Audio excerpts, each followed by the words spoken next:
Hello, good evening, everyone. Um, Welcome to our webinar, and we are all very, very grateful to the Abu Dhabi Early Childhood Authority for making this webinar a reality. I would also like to thank all of the Bright Start Foundation staff for helping me to get this ready. And welcome to everybody who's here. I hope we can have a really enjoyable time today. I don't know what it's like where you are right now or what you're doing. Or how it feels in your home right now. And this is a very unusual experience for me, because normally if I'm inviting a child into my room to play, I start out as the listener and not the speaker. And so that's maybe the first thing for us to start out as. If we're going to encourage a lot of communication, we must be the listeners and not always the speakers. So I always make sure to try and prepare my body, that I'm taking a deep breath in, relaxing my shoulders, relaxing my stomach, or like any areas where I might feel tense or stressed out, because we are feeling a lot of that lately, most likely. To be prepared to listen, we use our whole body. So if everyone wants to just take a moment to take in a deep breath, let their shoulders fall, let their stomach be a little loose and relax, and then we can get started. So I'm going to, as I said, we have to start as listeners, but you're going to be at home with your children. So you will be the listeners today, and I'm about to throw a lot of information at you, and you can pick and choose what works best for your family. And then we'll have some time for a question and answer, so you can check in with me or clarify anything that I'm talking about, or just ask how to adapt it better to your home. And then we'll have a time for you guys to play and try some things out with your children, and I will be here later for more questions and answers. So I'm going to share my screen just briefly. We don't want to spend too much time staring at the screen. Hold on just a second here. All right, this is just to make sure that sorry, that was the wrong thing.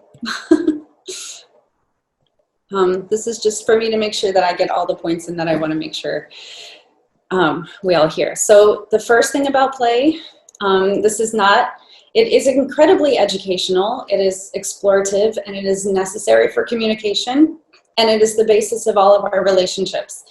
So if you think of a parent and a child getting to know each other and getting to know facial expressions and getting to know everyone's different movements, this is the beginning of communication, and it's the why we communicate with other people.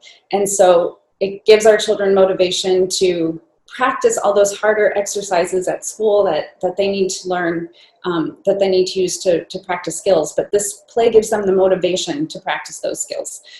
It gives them a reason to want to reach out and tell somebody about how they're feeling or what they're doing today. So always go for the smile.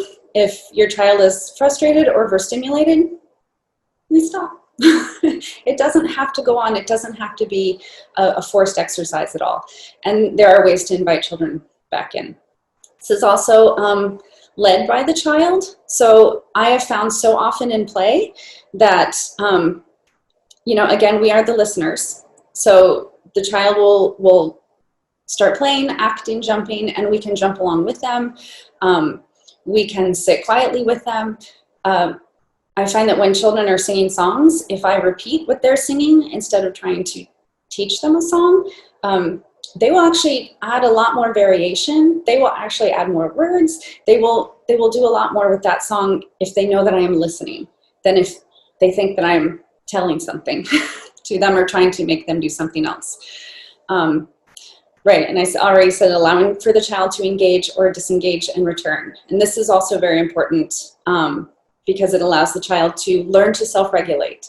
So they can, if the game is overstimulating or too exciting, they can leave for a moment, relax, and you can just simply wait for them to come back, or there are ways for you to like sit with them and create motions that will bring them back. So it doesn't have to, it's not like school where they would have to sit or complete an activity entirely. This gives them a chance to be more aware of their body. If they're noticing, this is too much, I need a break, or okay, now I'm ready. And then they can take the initiative to return. And that's very, very, very important that they have an active role in play and communication. Also, play combines our mind, our body, our emotions. It's very important that we get to integrate all of these things. All of our very important school activities tend to focus on like one specific skill at a time, whether it's, fine motor skills or language skills. Play puts them all together, and neurologically that's very important for your body and your mind. And for children who also might be dealing with overstimulation from different sensory experiences, if things are too loud or the textures are strange, learning to play can get them into a place where they can start to integrate a lot of those experiences a little more easily. We don't have to overwhelm them with experiences, but it does gradually help to open up to novel situations. Depending on everyone's child. I know everyone's child is a different comfort level. Right. Keeping, as I said, keeping stimulation balanced is key. So we don't want a child to be too understimulated. We don't want them to be too overstimulated. So if your child prefers to play with one simple object in a very still space, that is completely wonderful. If they need to have a lot of room, we'll just talk about maybe having like a safe area in your house where they can play. Right, because sometimes we need really big movements and sometimes we need small movements, and those are different types of regulations. So we can, if you have questions about your individual child's needs as far as movement and safety, we can talk about that in the question and answer period. And the title of this webinar has a lot to do with storytelling and communication. But again, I'm just underlining that movement is our first form of communication. And it carries us from excitement to relaxation. We can go back and forth through all these different feelings with movement, and just acknowledging our movements. And like I said, to be a listener in movement is to imitate the child. It's like to match their motion and match it, and then they say, they noticed. They know what I'm doing. They're doing this with me. They can feel that. Like if they're swaying back and forth and you sway with them, you might notice that something's happening. And then if you do that and they're very comfortable and you change the emotion, they're like, maybe they can do that too. So that's something to play with. That's part of just being a listener with your body. Right. And here we've talked about this already with the imitation and emotional regulation. The third one down, I want to stress that stressful emotions can be welcome in play. Often I work with children who are dealing with a lot of stressful emotions that they aren't verbally expressing. And so it can be important for a child to experience some frustration, or to, act out a little anger in play is safer than doing it, in real life and having a tantrum. And so I would say, we can welcome all feelings. And there's a way to match the child and say this makes us so angry. And then slowly bring it down, and with your body show them this is how we're calming down. And also whatever your child prefers to calm down, because we all have our special preferences. I also want to say that it's very, very normal and important to repeat over and over. I've had children come to my playroom because they had experienced a type of crisis and they weren't able to talk about it, even though they were able to speak. And the child would come to my room every day and we would act out a story from their favorite TV show over and over and over and over. And I was starting to wonder, is this really helping? Is this changing anything? He was still he was still having trouble at home. He was still having a little bit of trouble at school, but eventually that repetition gave him a feeling of safety. He knew that he could come into the room. We had a routine. We would act it out together. And because it was routine, we could act out things with a lot of energy, we were actually race car drivers, and we would race our cars, pretend to race our cars around the room. And but there was a safe way to do that because we did it the same way every time. And because we did it the same way every time, it felt safe. So this routine gave us a place to experience very intense emotion. And after, I don't know if it was 6 weeks or 8 weeks or even longer, we were playing our race car game and racing our cars and slowing them down and racing our cars and slowing them down. And eventually he hopped up on a chair and gave this speech, which was actually from the movie, but was related perfectly to the experience he was having at home with the crisis that his family was experiencing. And I think it was the movement and the routine and the repetition and the fact that somebody played the game with him that allowed him to like finally come out with this big statement. And that helped him then to start talking about things that happened at home, things that his family was dealing with, all the changes that they were dealing with.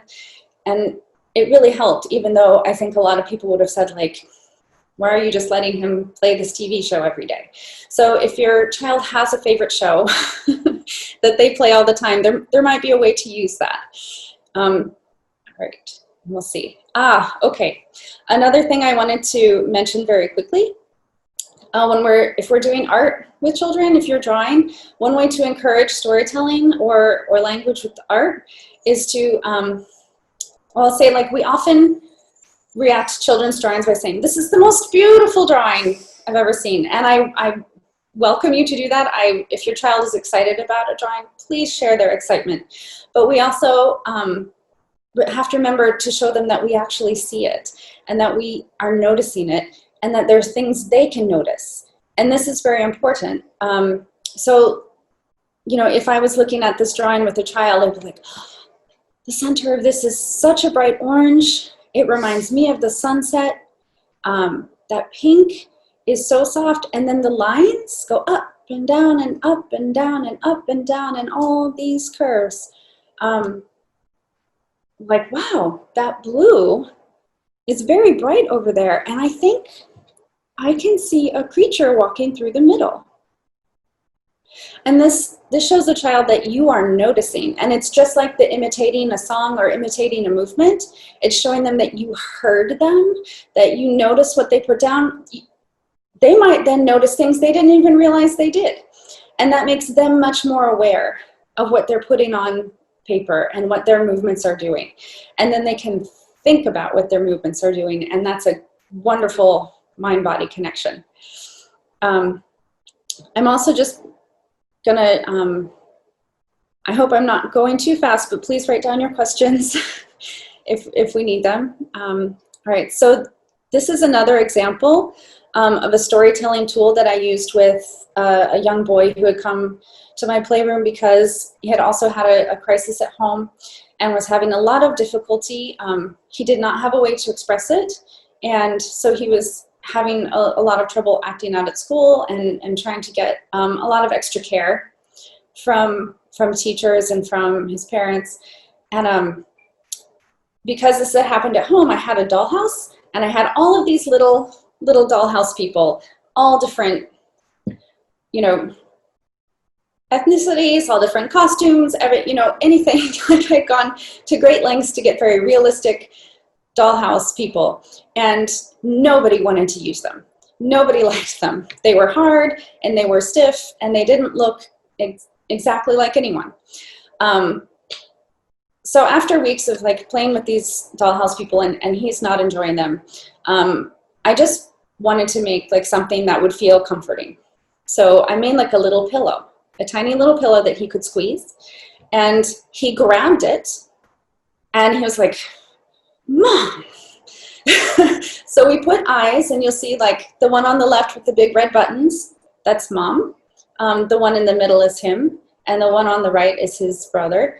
And we wound up, he became infatuated with these, I think, just because he could squeeze them. And he could also, like, they could argue. He would press them together and they would argue, or they would take care of each other. And there are all these movements that he could use to show the different relationships. You can also see that they're laying on these little pink cloths so that they had different rooms, and the rooms could be put together or taken apart. And this just showed daily how he was feeling about everyone in the family. And so he didn't have to use a lot of words, but he showed a tremendous amount of awareness of what was happening and how he was feeling. And then I was able to say, like, oh, they want to be close today. Like, oh no, they're so far away. They can't see each other today. That's so hard. And so this helped him then to have some reflection and acknowledgement of what he was feeling, and that what he was feeling didn't have to be so scary, that it might be normal and we could talk about it. So it is very important. Sometimes stressful feelings do come out in play, and play can be a very important stress release. And I'm also happy to answer any questions about that if you need to. But these were an amazing tool, and just because he could squeeze them was the most important part. And I found other children have really enjoyed this as well, just to have something that is textured and comforting and can absorb a lot of energy. And eventually we wound up making, I think, a couple dozen, one for his classmates and for his teachers, and so that he could explore all the different relations he had everywhere. And really in his mind, it was like his world was kind of coming together. He didn't have to use a lot of words.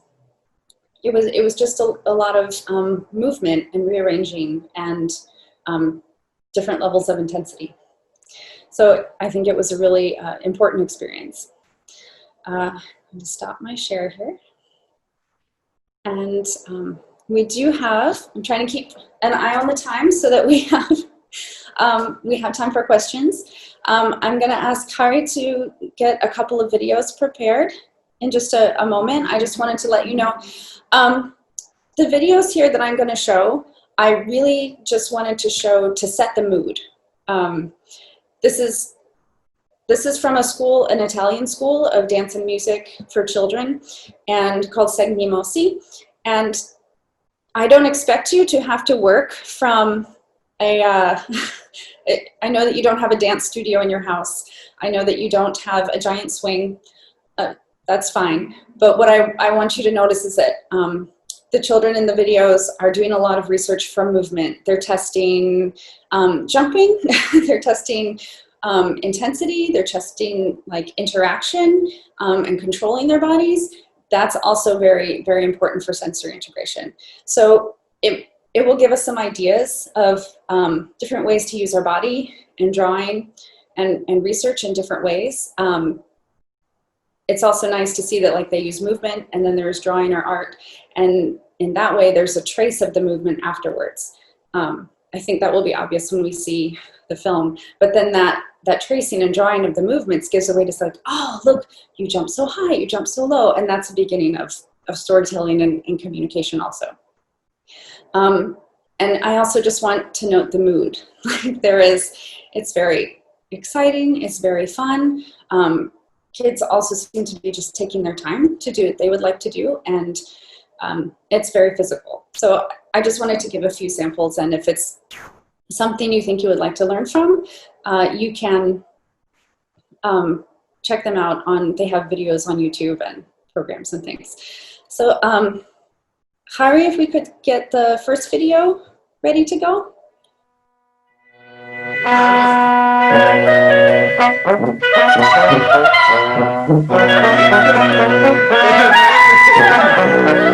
Pero güey, pasa como Rosalía.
A me piace la forma di Flavia perché sembra tutta una macchia che si è sparsa.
Hi, we're back. I was just trying to answer some of your questions on the chat.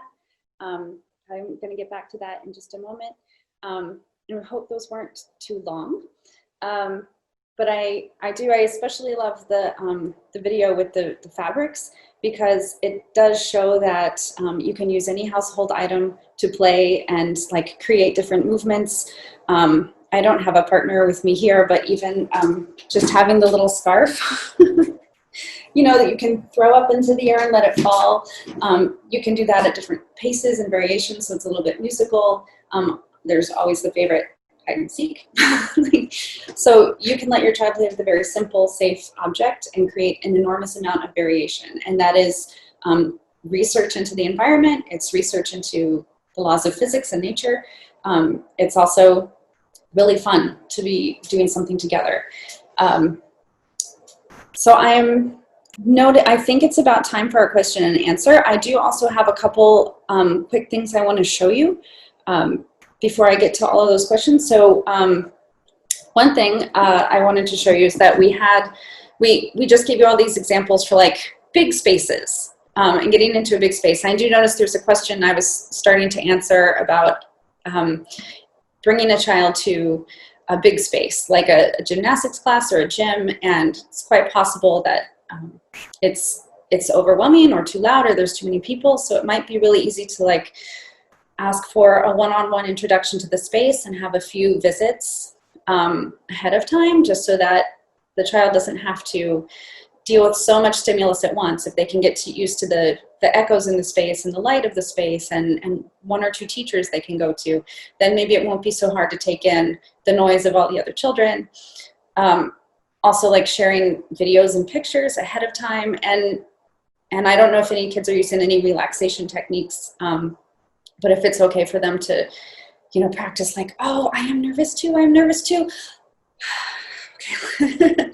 Let's try and go in, or I'm going to answer more about that one in the chat, but I see that we are, I want to make sure we have time to play.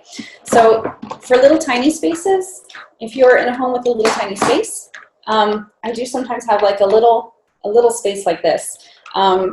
This right here is like a delta sand or a moon sand. It's kind of like rubber shavings. It's a very soft texture that I find most children really enjoy. Again, it has like that squeezing that's comforting, and actually teachers would come into my room all the time and just put their hands in it and start using it.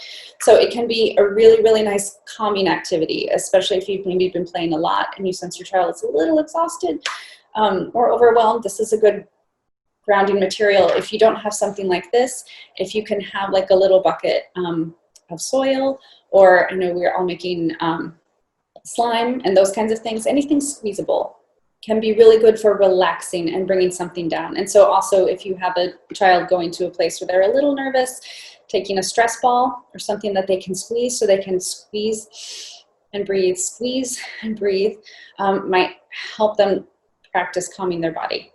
When I play with a small space like this, and we want to bring in objects that are a little bit more maybe storytelling wise, I do have lots of like little play figures, you know, so it could be something that's sort of symbolic or representational. It could be something that is completely sensory. We're just rolling the ball and feeling it on our body and noticing how we're feeling it on our body. And so one other thing we'll do is an object that brings up a memory. So for a lot of children, going to the doctor is a very stressful or just bewildering event. So I do have a couple items in my room also, you know, about going to the doctor so that we can play. They can pretend to be the doctor, or, you know, I would be the doctor, and we talk about like, was the doctor mean or are they helping? This is a very important question. Or we can just help them like get used to things that they would see there. And that might be another important aspect of introducing a child to a new environment, like letting them see some of the unfamiliar objects or unfamiliar experiences they would see at the doctor's office or the gym or at school. Give them a few things to play with ahead of time that might help them get used to it. I feel like I'm throwing quite a lot of information at you right now. So before we get to go play, I wanted to make sure that we did things with items that you could just have in the house. And so you can find any kind of fabric in the house to play with your child. You can find any kind of ball or round thing or anything that would move. This way you can have very movement-based play. Or if you have pictures or things that remind you of other people or places you've been together, you could look at those and like pretend to like, how does Grandpa walk? And how does Grandma walk? Let's walk like Grandma and Grandpa. That might be a way to introduce a game. And also items that can be comforting in case we need a break. And I think that's good. But I think that might be the challenge, to go and find something in your home that can be useful in one of those ways. So if you want to start glancing around right now, and I can't see all of your faces, so I don't know if that sounds very frustrating or if that sounds okay, but I'm gonna welcome questions now so that we can get prepared to go and have some playtime with kids. Oh, I also wanted to note that you would see, like in the, I'm gonna check the questions while I say this. You would see that in the games that they were playing in the videos, like none of those drawings had to look like anything to be considered research or to be considered a story or an experience. Like it could be completely movement based, and you can go back and talk with the child like, oh, you went around in circles so many times. Or they can notice that they went around in circles so many times. Or today you went back and forth. And so that brings together the movement and the experience and the language without having to make a drawing that looks like a giraffe or anything else. So I'm gonna check in with some of these questions here. Oh, yeah. So I'm typing in this.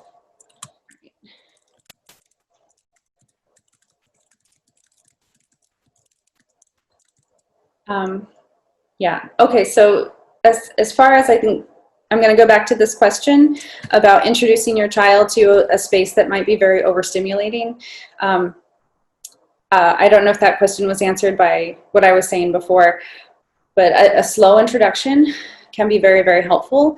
Being able to go and walk around, being able to have pictures maybe of the inside of the building, and they could bring the pictures and like have a scavenger hunt, like let's find a ball, let's find the gym mats, let's find the bathroom. Just being orientated to a space can be very helpful. Getting to know who to ask for help can be very helpful. And if your child would have any needs as far as self-regulation, like is there a place they can go if they're overstimulated? If the lights are too bright and it's too noisy, do they know there's a place they can go and sit down? And it's going to be okay for them to sit down and then be able to come back. I think it might also, hopefully teachers can coordinate with that.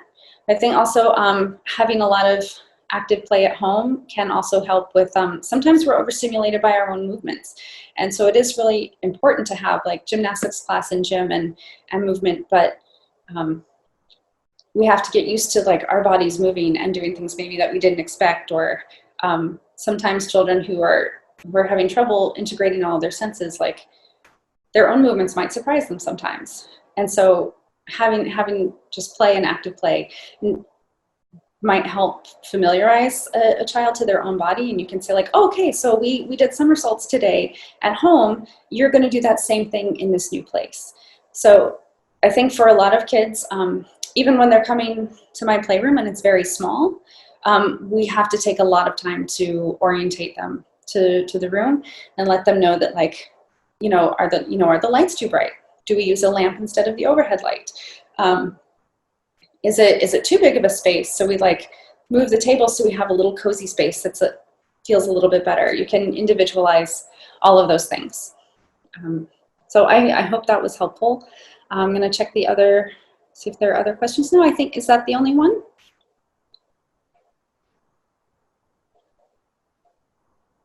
Okay, so I want you all to have a little bit of time to go and find some objects that you can play with your child. I'm going to be here to take in more questions.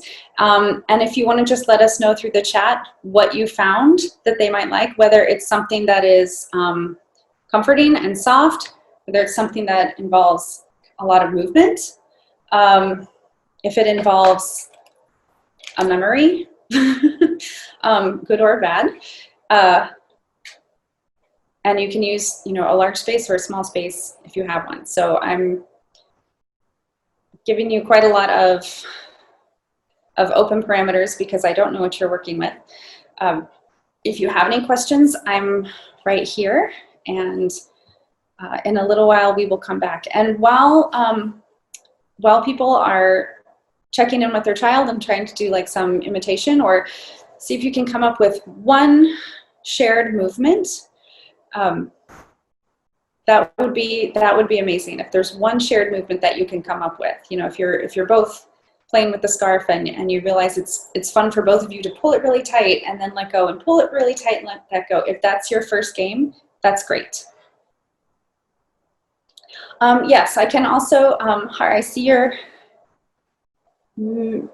message here, and I can,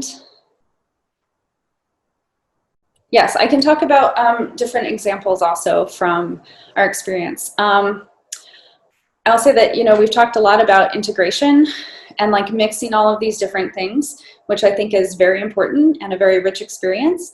But I also think that I have met children who need like a very like small and isolated sensory experience to get started. And I do know, like somebody has also mentioned, like sometimes it's hard to invite a child to a big group activity. Sometimes they're not quite ready to jump into the group.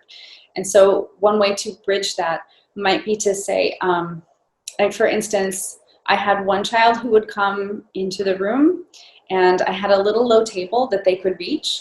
They really wanted to walk a lot, but they were a little unsteady on their feet.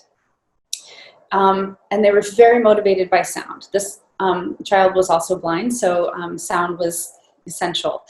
And also getting to know the room very carefully was essential. So I put out a little table, and around the edge of the table, I would just place some jingle bells. I was like tied, whenever I use jingle bells, I put a bunch of them together and tie them very tightly so they're too big to put in your mouth.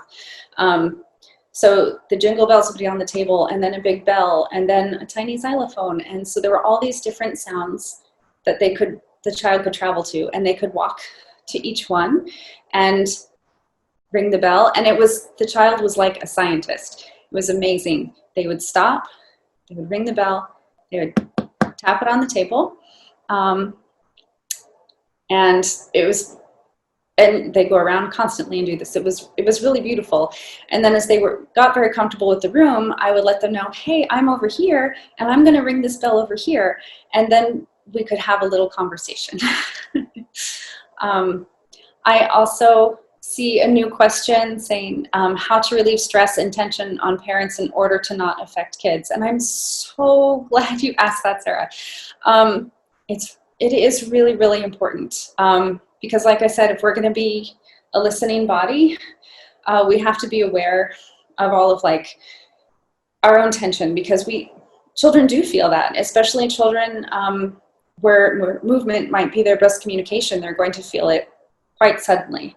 And when we're busy or there's lots of stressful things happening in the world, that is essential.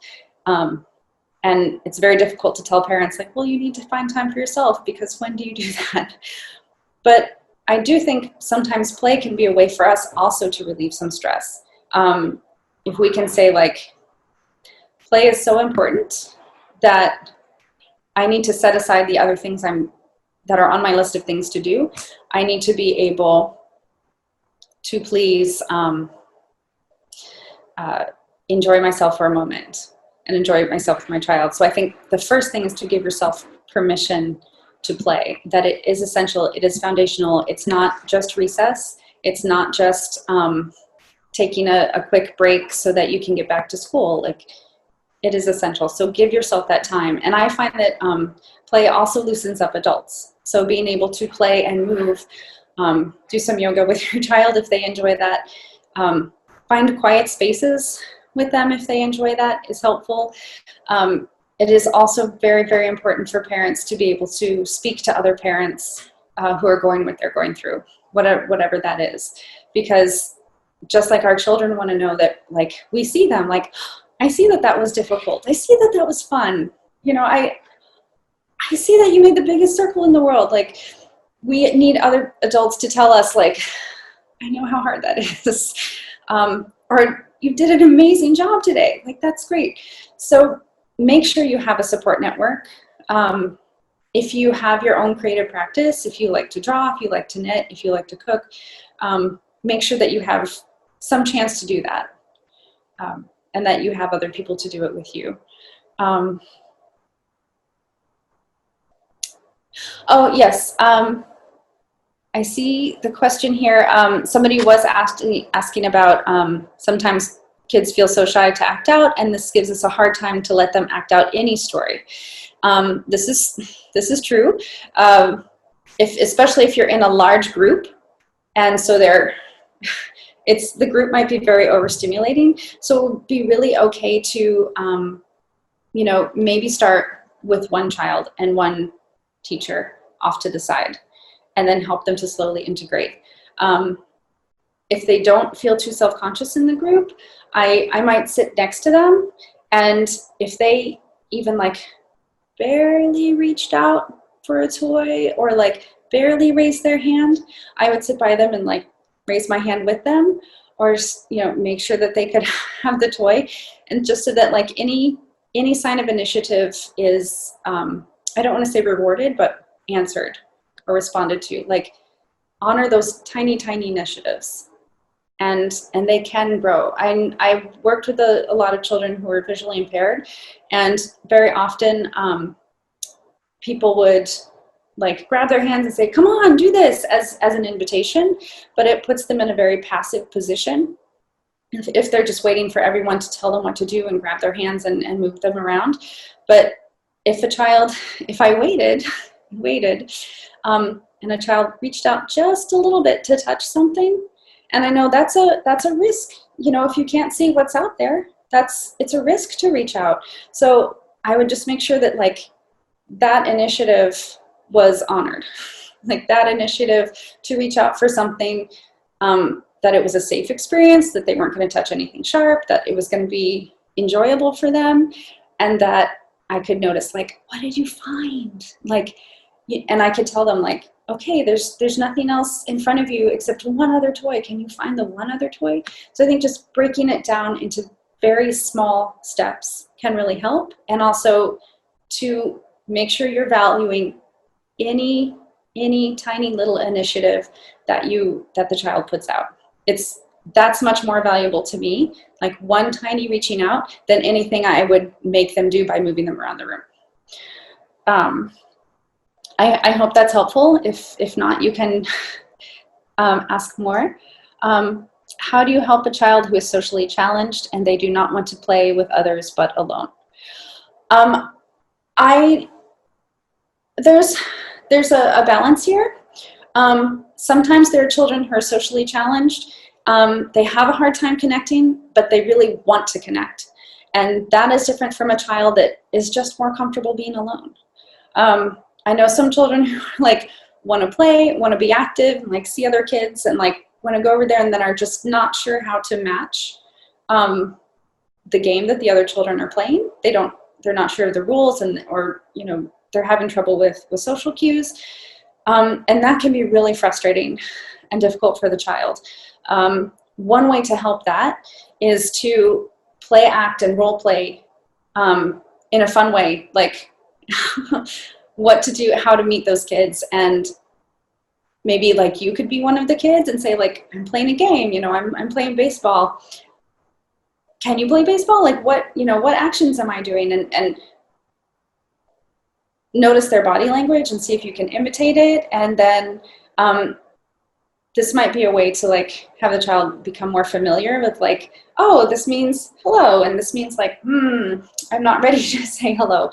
And sometimes watching videos of social interaction also can be really helpful for kids, because they can like analyze it from afar and be like, oh, okay, this is the action I need to use to tell people I want to play. I hope that's helpful. But I also think it's fair, like some children do need some time alone. And so if you have a child who likes to have time alone, and sometimes that worries parents, but if they are capable of making contact with some friends, and when they want to make friends, they're able to do that, I think it's okay for them to have some time alone. I mean, there are a lot of people who like to just have more time alone, and that's okay. I do sometimes talk to kids who feel very pressured to go out and make friends, and then it feels like an assignment and not like fun. So I wouldn't press it too hard, but maybe just give like little building blocks to break into a group. So I hope that is helpful. And I'm not sure if anybody's been able to find any materials at home that they would like to use for movement play. If anybody has found something that's related to a memory or that relates to a sensory play that your child really enjoys, it might be helpful to other parents to get to hear that or have other ideas. So if you put it in the chat, I can share that with everyone. Let me make sure I'm getting all the questions here.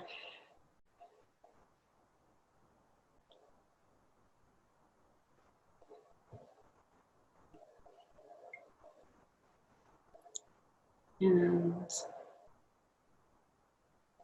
it's so strange when I can't see anyone, because I am used to like responding more to movement and gestures than I am to the questions.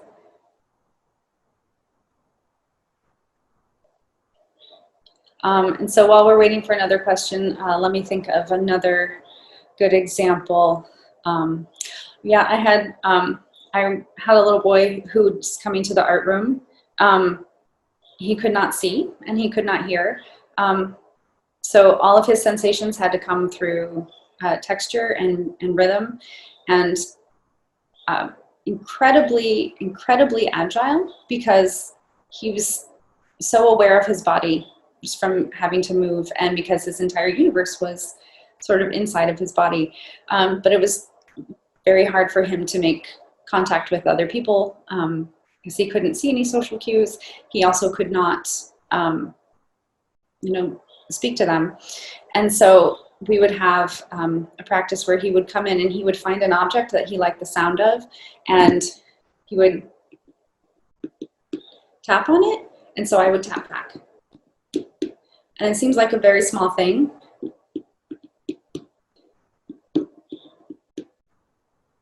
but then he would change it. And so then every once in a while, I would try to change it too and see if he would get the response. And that's the beginning of a conversation or some type of pattern of a conversation. Another good example of that, and I wish I had a good picture to show you, but I had a young boy who was coming to the room, and he could understand speech very well, but he was having some surgeries on his throat and couldn't speak, and could be incredibly frustrated because he had so much to say and it wasn't coming out. And he was getting very angry in class and very frustrated with everything.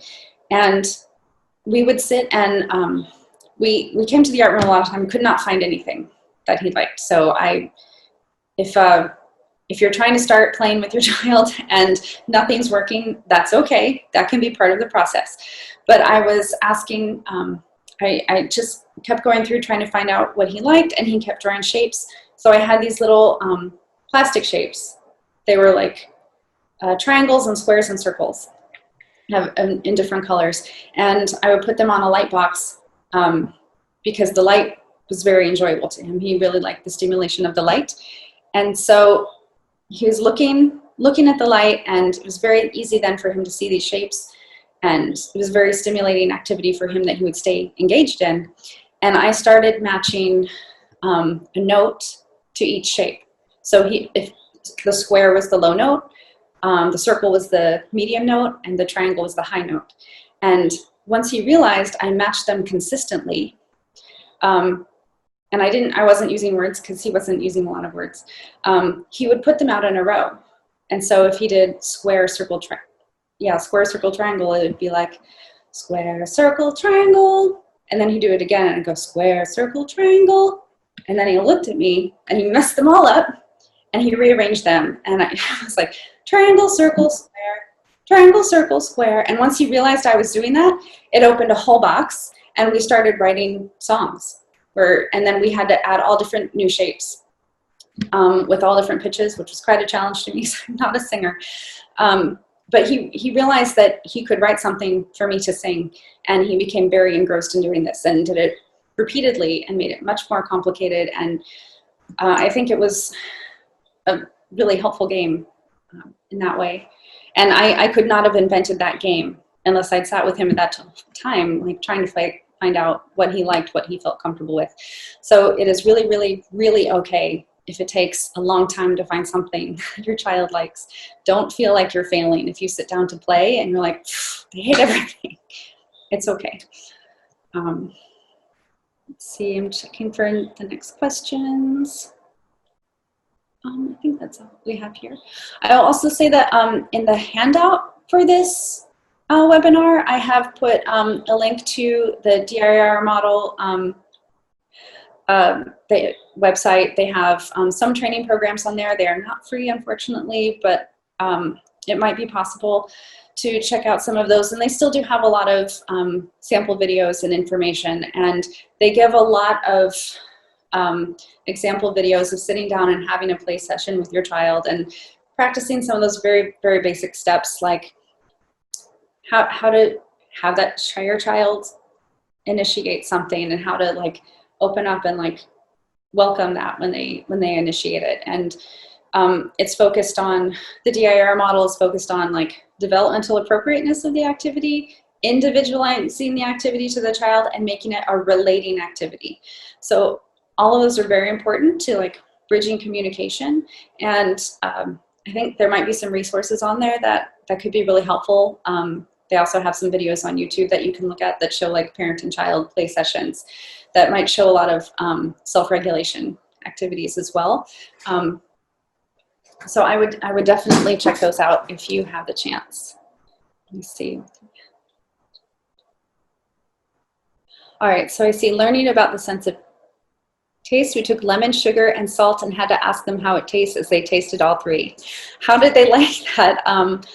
That's a really fun thing. We often like don't use our sense of taste. I mean, we use it all the time, but we don't acknowledge it as much. It seems like something that's very ingrained in the body. So that's wonderful to have that sensory exploration, and then to notice like that felt good or that felt strange, and these little isolated like novel experiences. We don't want to be overwhelming, but like a new taste, and just noticing what's happening in our body when we experience that can be really a really nice little step to becoming like integrating the senses and our mind and our experience. So I hope that could become like a great like experimentation that you do regularly, and maybe they'd be curious about like trying things out in the kitchen. Or I also think like a nice way of play is allowing children sometimes to imitate adults. So I worked in a classroom for a while where there was like a little tiny broom. They would sweep because they saw the adults sweep, not because they were cleaning, but because that's a thing that adults do. Or if your child sees you cooking and they just want to have a spoon and a bowl. Yes, Montessori has a lot. I see the comment, tasting lemon, salt, sugar is an activity in Montessori, even smelling lemon spices and recognizing them, good for 4-year-olds. Yes, I used to be a Montessori teacher. I mean, I guess you're never not a Montessori teacher, but I did really enjoy the fact that they have a sensory education. So that's another thing maybe to research if you want to look into Montessori sensory materials, because that can really help children who are integrating some senses to like they have these very simple matching materials, like you're matching the colors, they have a set of bells where you match each tone, like this one's high and this one's low. Oh, these are the same. It's a very simple, orderly practice, so it's comfortable for most children, and it can be very helpful. Like, okay, that's just to hear one sound in isolation sometimes when everything's buzzing can be really reassuring and helpful. Yes, real life practical activities. And so, and by that, Mona, do you mean like the practical activities like imitating the chores? I think those are really, really important. Even if the child is not doing it to actually complete a task, it helps them feel like they belong in the family. You know, they are someone who does the things the family does. So if your child is, you know, wants to watch you, you know, get your clothes ready in the morning, and they want to try and do it too, or if they see you doing anything around the house, and this is, you know, where children are very are our mirrors too. You know, if you see them doing something and that that you're like, that's strange. Why are they always tense at this time? Why are we always? That's something to notice. They might be telling you something. Yeah, it's a great way. I always think too. Sometimes activities are made like, this is a child's activity. You have to learn your hands, learn to wash your hands, and this is something that you have to do. And it's a lesson that to the child might feel separate from the community or from the family, like if it's too much of an exercise. But allowing kids to like imitate something as best they can while you're doing it might help them feel like, oh, this is a way I can learn by doing what you're doing.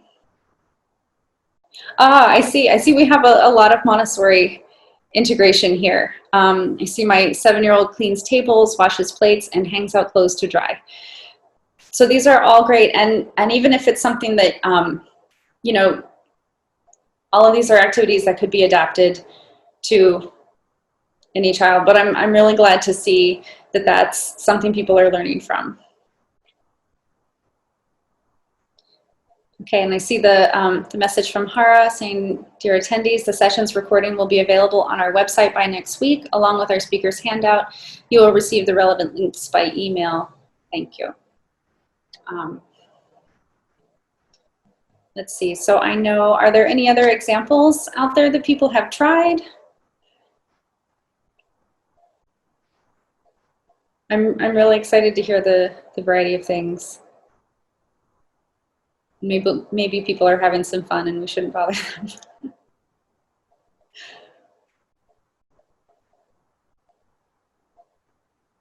Also, because someone has asked and because it is really important, if any parents want to share like how they handle stress, what is most helpful to them, I can share that with the group as well, because it is really, really important.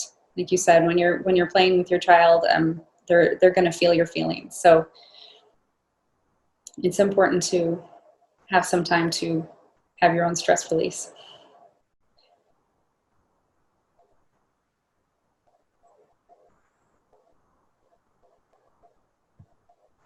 And I will say it can be really challenging to teach children stress release or relaxation, because we often like focus on the breathing, and it's really it can be tough for kids who are maybe not like picking up all the signals yet. You know, you teach them deep breathing and they're like, which is not going to help them relax.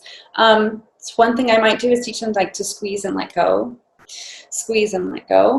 and they might start to breathe a little more slowly, naturally, like that. But you could start fast and then slow down and see if they can follow you.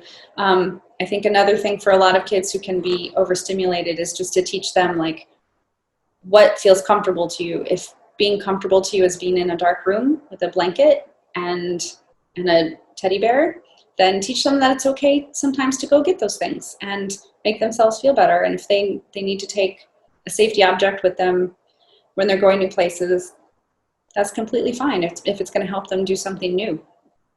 I would definitely support that.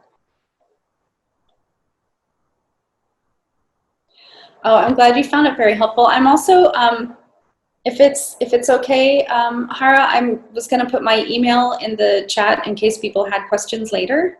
I just wanted to check with you. Yes, and I see a comment, playing with kids can help us relieve stress. We should do it to enjoy it as parents as well, not just for the kids. Yes, because when we do it just for the kids, it's an activity that we're making them do for a good reason.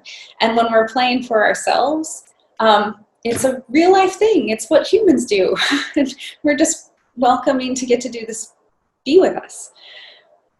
Okay, so I'm going to put my email into here for everyone. So if you would like to take that down and you want to write a question to me later, yes, yes, they are little humans. And they need to definitely be welcomed, like you are one of us, and like come enjoy the world with us. Hopefully that inspires us a little.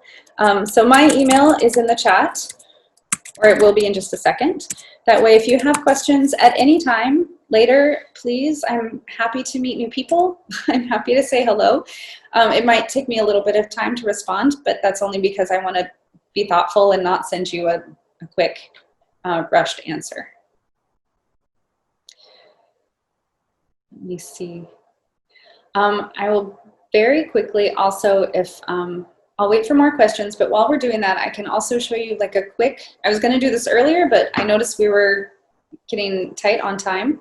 But I have these little dolls that don't require any sewing. They're very fun. They're very like silly little dolls. But again, just like the little squeezable pillow people that the student wanted to make, they seem to inspire a lot more play, a lot more interaction than like regular dollhouse dolls. So the very easy way to make these, and it actually is challenging for some children to wrap it tightly enough. They might need a little bit of help, but with some practice, most kids can do that because it's really the only action is to wrap really tightly. Actually, I know a couple of kids that's their most favorite thing to do is to wrap things really tightly. But so I just take any soft fabric, like this, about this size, a little piece of tissue or a ball of something soft, so you have kind of a head. So it looks like a little ghosty. You know, and then we wrap it really tight to make the head. And you take one corner, pull it out, so it's like a little arm, and then wrap it really tight. The first couple ones are a little bit challenging for kids. They might need some help, but then as you go down the arm, wrap and wrap and wrap and wrap and wrap. And you can wrap really fast or really slow depending on what the kids need. And then wrap back up to the body and find another corner, pinch it off, and this will be the other arm. And you wrap it and wrap it and wrap it. And some kids will make it so it's just a shoulder. Some kids want to wrap it all the way down to where the fingertips would be. Just as long, it doesn't have to be too specific. It can work either way. And then we go down and we get the next corner for a leg. And then another corner for the other leg. I'm doing this one a little bit quickly. This is also an activity whenever you have anything where you're tying or like binding something up, that can also be a stress release. It gives kind of a feeling of security. So this like wrapping can sometimes be very comforting in itself for the child. And then I would just, you know, tie a knot for them. And they have this little person who's not quite posable, but I think one of the reasons why they're so interesting is because they are soft and squeezable, but also because they have these interesting little poses, like doing a victory dance, or like, you know, this guy's maybe having a little bit of a harder day. So they just seem to inspire a lot more. I have a lot of kids like tell a story about themselves through this, you know, like, he's very frustrated today. He's very angry because he hit his mom and he's got to go to timeout. And they would never tell me that about themselves. But this little guy will go through the whole story. Okay, so I just wanted to thank everyone again for coming. If there are any last questions, we have a couple more minutes. And then remember, you do have my email in the chat right now if you would like to make sure you have that before we go. Also, Hara, if anybody asks for it later, that is fine. Oh, okay, I will put the email in one more time. Okay. because I'm seeing some people said it wasn't there, so I'm putting it back out. There you go. Thank you so much to everyone for coming. I know it can be really hard to make time in your day, and I know we've all been on Zoom quite a lot. I'm sorry I can't see your faces, but I want to wish you the best in working with your children and finding some enjoyment in this really, really stressful time.